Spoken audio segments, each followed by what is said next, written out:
I was going through some coins today just to see if I could sort them out, basically, and I found a coin from Argentina. Okay, it's a coin from Argentina.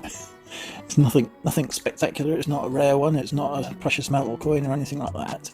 It was a 25 centimos coin from 1994, and I thought, oh, I just found another coin, in fact, from Argentina, and I thought, you know what, I'll just have a look, see if I've got it on my new mister. I hadn't, but I thought, well, I'll put it on. That was easier said than done, because it's quite complicated. There are quite a few versions of this particular coin, and this particular year there are 4 different versions, and it's difficult to know which one's which, especially if you don't know the coin and what to look for. So it took me a while, and here's what I found. There are 2 mints involved here, the Royal Mint and the South African Mint. Well, technically there's a Korean mint as well, but that's not for this year, so that makes it easier a little.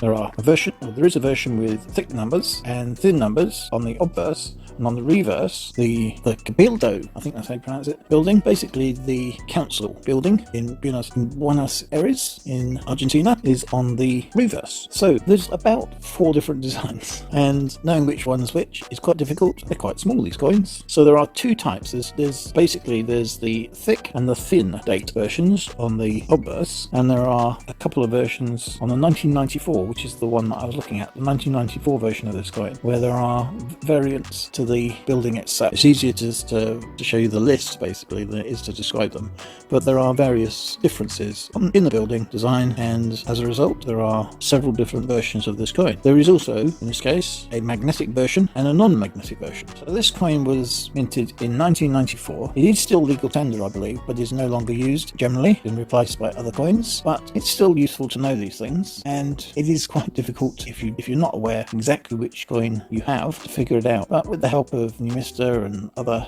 websites and various Google searches, you can find that information out. It's quite easy eventually once you know what to look for. But this was a lesson in classifying coins, really, and it's quite difficult to know. I eventually found it. It was the South African Mint, entrance door with panel, year with thick numbers.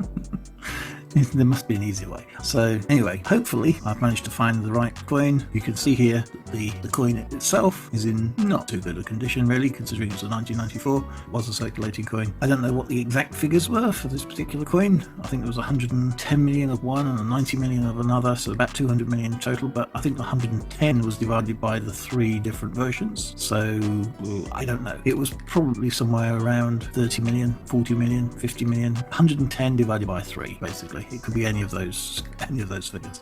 On Numista, the figure looked like it's slightly lower than the most common one, but nowhere near as low as the magnetic version, which apparently looks like it's the least common of all the 1994 versions of this coin, or varieties of this coin. Anyway, thanks for tuning in, thanks for watching. This is a very, very quick recap on this particular coin. I just thought it was interesting that for what was going to be such a short situation to solve, simple, I should say, solution to solve, it took me a long time. And now, of course, it's taken even longer because I've had to make this video. Anyway, thanks for tuning in, thanks for watching. I'll see you next time. Don't forget, there's still a giveaway, and that's open until Friday midday, and I'll see you next time. Dope.